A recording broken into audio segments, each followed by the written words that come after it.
तो दोस्तों, अगर आपने अब तक चैनल को सब्सक्राइब नहीं किया है तो उसको सब्सक्राइब करें और बेल आइकन दबाना मत भूलिए ताकि आपको फ्यूचर नोटिफिकेशन मिलते रहें। हेलो दोस्तों, आप देखना शुरू कर चुके हैं साइंस डेली। हम 9th क्लास का चैप्टर कर रहे हैं एटम्स एंड मॉलिक्यूल्स। तो अब हम बात करेंगे एक स्कूल टीचर की जो ब्रिटेन से थे और बाद में साइंटिस्ट रहे। एटम्स के बारे में काफ़ी डिस्कवरीज उन्होंने की। अर्थात हम पढ़ने वाले हैं डाल्टन्स एटॉमिक थ्योरी। डाल्टन जो हैं ये ब्रिटिश स्कूल टीचर रहे। तो टीचर बहुत कुछ करते हैं, इसका मतलब ये 1808 में इन्होंने डिस्कवरी की। एटम्स के बारे में बहुत सारे पॉइंट्स इन्होंने सामने रखे दुनिया के, जिसको डाल्टन्स एटॉमिक थ्योरी के नाम से जाना गया। अब देखते हैं क्या क्या बातें इन्होंने बताई। सबसे पहले इन्होंने बताया कि हर एक जो मैटर है वो छोटे छोटे पार्टिकल से मिलकर बनता है, जिनको बोलते हैं एटम्स। हालांकि ये बातें हम पहले भी सुन चुके थे, चाहे वो महर्षि कनद हो या दूसरे हों। इन्होंने और ज़्यादा उससे आगे विस्तार की बातें बताई। तो ये बताया every matter is made up of small particles. जो भी कोई मैटर है वो स्मॉल पार्टिकल से मिलकर बना हुआ है। ये पहला पॉइंट इनकी थ्योरी का। और इन पार्टिकल्स को इन्होंने नाम दिया एटम्स का। दूसरी बात इन्होंने ये बताई कि ये जो एटम्स हैं इनको अगर आप ये चाहें कि आगे डिवाइड कर दें या आगे तोड़ दें तो ऐसा आप नहीं कर पाएंगे। इन्होंने कहा कि एटम्स जो है दे कैन नॉट बी सब डिवाइडेड, इनको तोड़ नहीं सकते। मीन्स सिंपली हम ये कह सकते हैं कि एटम्स कैसे हैं, इंडिविजिबल हैं, उनको आप तोड़ नहीं सकते, छोटे छोटे टुकड़े उनके नहीं कर सकते। तो अब तक 2 पॉइंट्स हुए। एटम्स स्मॉलेस्ट पार्टिकल हैं। दूसरा, उनको सब डिवाइडेड यानी कि उनके और ज़्यादा छोटे पार्टिकल्स आप नहीं कर सकते तोड़कर। इसके बाद तीसरी बात इन्होंने ये बताई कि अगर एक एलिमेंट है, कोई भी एक एलिमेंट आप ले लें, जैसे हाइड्रोजन है, ऑक्सीजन, नाइट्रोजन, कुछ भी, तो अगर सेम एलिमेंट है तो उसकी जो पार्टिकल्स होंगे किसी भी एलिमेंट, मान लिया हाइड्रोजन है तो हाइड्रोजन के सारे पार्टिकल्स, नाइट्रोजन है तो नाइट्रोजन के सारे पार्टिकल्स, मीन्स सेम एलिमेंट है तो उसकी जो पार्टिकल्स हैं वो सेम होते हैं। किस में? साइज में, या फिर इनकी केमिकल प्रॉपर्टीज़ में, या फिजिकल प्रॉपर्टीज़ में। इन्होंने यह कहा कि सेम अगर एलिमेंट है तो उसके पार्टिकल्स भी ऑल रिस्पेक्ट्स में कैसे रहेंगे? सेम रहेंगे, वैसे ही रहेंगे। अगली बात इन्होंने कहा कि अगर डिफरेंट एलिमेंट हैं, अलग अलग एलिमेंट्स हैं, तो फिर इनके जो पार्टिकल्स हैं वो भी क्या होते हैं? डिफरेंट होते हैं। जैसे हाइड्रोजन के पार्टिकल्स की बात करें तो वो कभी किसी दूसरे जो एलिमेंट है उस जैसे नहीं होंगे, उनमें कोई भी समानता नहीं होगी, ना एटॉमिक मास में, ना केमिकल प्रॉपर्टीज़ में, ना फिजिकल में। ऐसी बातें इन्होंने बताई। इसके बाद इन्होंने बताया कि ये जो एटम्स आपस में कंबाइन करते हैं ये एक दूसरे के साथ सिंपल होल नंबर रेशियो में कंबाइन करेंगे। ये एटम्स जो है अगर ऐसे हालात हुए कि ये कंबाइन करें, और ये तो करेंगे ही तभी कोई रिएक्शन होगी, तो इन्होंने बताया कि एटम्स जो कंबाइन करते हैं वो कैसे करेंगे? सिंपल होल नंबर रेशियो में कंबाइन करते हैं। ये कुछ इंपॉर्टेंट पॉइंट्स थे डाल्टन्स एटॉमिक थ्योरी के। 1-2 पॉइंट्स और भी हों तो कोई बात नहीं, आप नोट्स में से देख लेना, हम मेन बातें यहाँ कर रहे हैं। अब बात ये आई कि ये बातें सही हैं या झूठ है, यानी कि इसकी लिमिटेशन, तो यहीं पर डिस्कस कर लेते हैं। लिखने की तो कोई ज़रूरत है नहीं, बिल्कुल आसान सी बातें हैं, आप यहीं से समझ जाएंगे। अब इस थ्योरी की लिमिटेशंस है, मीन्स इसकी ऐसी बातें हैं जो बाद में जाकर ठीक नहीं पाई गई। जैसे सबसे पहले कहा कि एटम जो है ये स्मॉलेस्ट पार्टिकल है और इसको आप डिवाइड नहीं कर सकते, तो ये बात सच नहीं है। एटम्स के सब पार्टिकल्स हो सकते हैं और उसको आप तोड़ सकते हैं, जैसे इलेक्ट्रॉन्स एटम्स के अंदर ही होते हैं, जैसे प्रोटॉन्स, जैसे न्यूट्रॉन्स, जैसे पॉजिट्रॉन, जैसे न्यूट्रिनो, जैसे एंटी न्यूट्रिनो एट्सेट्रा। और छोटे पार्टिकल जैसे पाई मेसॉन्स हैं। तो ये तो बहुत सारे हो गए, जबकि इन्होंने कहा था कि इसको तोड़ ही नहीं सकते। 3 तो फंडामेंटल पार्टिकल्स हैं ही हैं एटम के अंदर, इलेक्ट्रॉन, प्रोटॉन, न्यूट्रॉन। इसके अलावा ये भी एटम के अंदर है, न्यूट्रॉन या न्यूट्रिनो, एंटी न्यूट्रिनो, पॉजिट्रॉन, ये चीज़ें।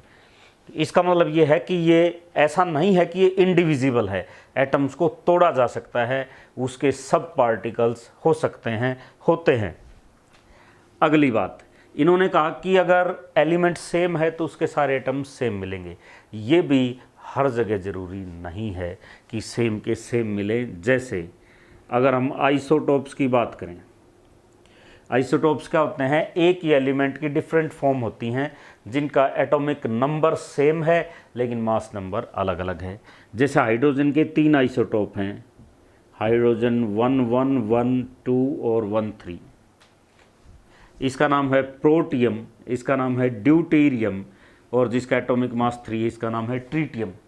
अब हैं तो तीनों हाइड्रोजन, एलिमेंट तो एक ही है, लेकिन ये एटम्स तीनों अलग अलग टाइप के हैं। ये अलग है, ये अलग है, ये अलग है। इसका मतलब एक ही एलिमेंट के सारे एटम्स एक जैसे हों ऐसा ज़रूरी नहीं है। इन्हीं को आइसोटोप इनको बोलते हैं। देखो एटॉमिक नंबर सबका सेम है, 1 है, एटॉमिक मास अलग अलग है। और केवल हाइड्रोजन नहीं है, ऐसे बहुत सारे एलिमेंट्स होते हैं जिनके आइसोटोप्स होते हैं। जैसे कार्बन है तो कार्बन 612 होता है, कार्बन 614 भी होता है। यूरेनियम है, यूरेनियम 92 235 भी होता है, यूरेनियम 92 238 भी होता है। इसी तरह क्लोरीन 1535 1635 1735। ऑक्सीजन है 8 16, ऑक्सीजन 8 17, ऑक्सीजन 8 18। तो ऐसे बहुत सारे हैं जो आइसोटोप्स की फॉर्म में पाए जाते हैं। तो आइसोटोप्स पर भी ये बात लागू नहीं है।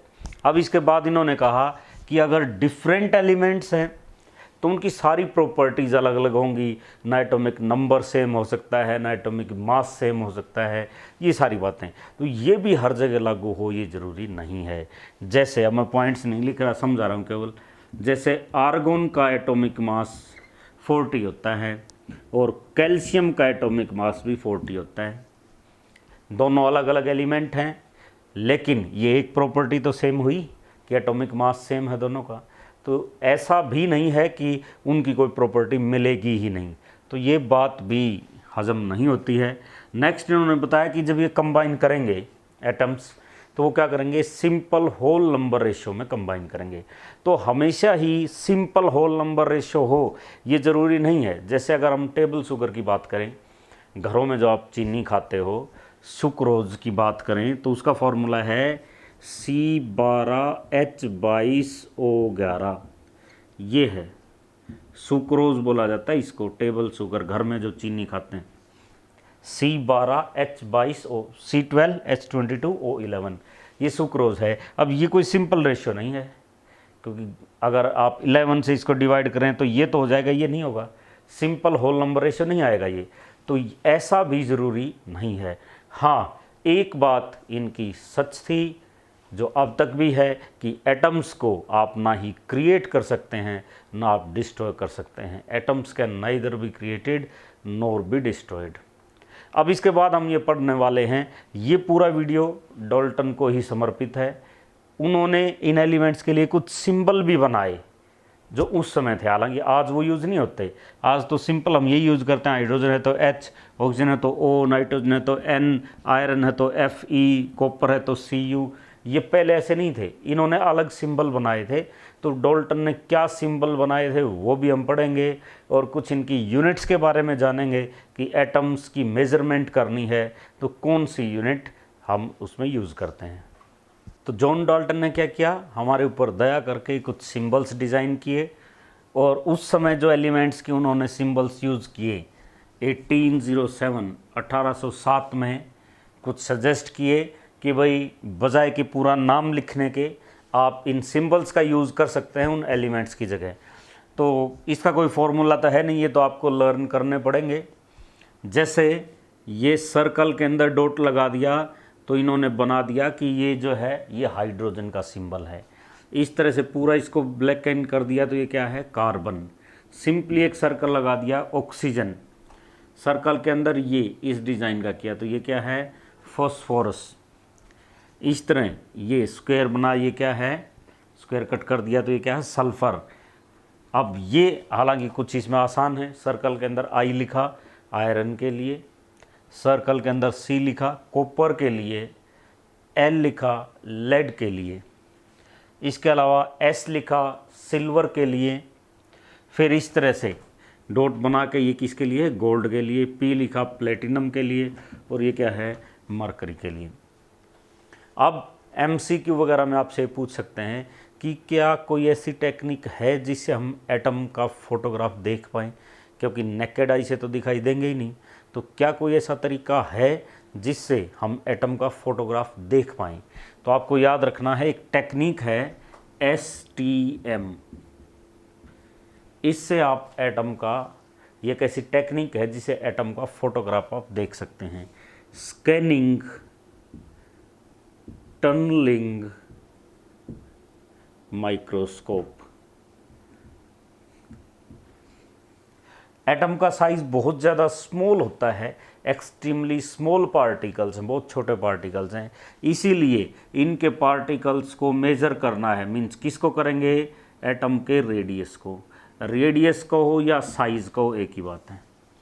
तो एटम के रेडियस को हम मेज़र करते हैं नैनोमीटर में। तो ये यूनिट भी आपको ध्यान में रखनी है। 1 नैनोमीटर की अगर मैं बात करूं तो ये किसके बराबर है, 10⁻⁻⁹ मीटर के बराबर है। इसके अलावा एक फेमस यूनिट भी इसमें है जिसको हम बोलते हैं एंगस्ट्रॉम।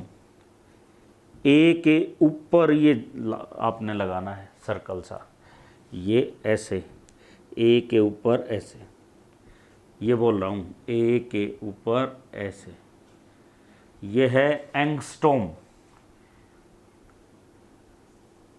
और इस मतलब ये अगर कहा जाए 1 एंगस्ट्रॉम, ये किसके बराबर है, 10⁻⁻10 मीटर के बराबर है। 1 पिकोमीटर आपसे पूछा जाए तो 1 पिकोमीटर क्या है, 10⁻12 मीटर। इस तरह से ये यूनिट होती हैं एटम्स को मेज़र करने की, और ये है टेक्निक। तो ये उस समय के सिंबल थे जो डाल्टन ने प्रपोज किए। अब ये ठीक थे, गलत थे, कैसे थे, अगर इनकी बात करें तो ये ज़्यादा सुविधाजनक भी नहीं है और ज़्यादा दिन चले भी नहीं। तो they were not in so much use, और इसीलिए फिर ज़रूरत पड़ी मॉडर्न सिंबल्स की। तो अगले वीडियो में मॉडर्न सिंबल्स और एटम्स, मॉलिक्यूल्स के बाकी जितने भी कॉन्सेप्ट हैं उनकी चर्चा करेंगे। चैनल को देखते रहिए, लाइक कीजिए, सब्सक्राइब कीजिए।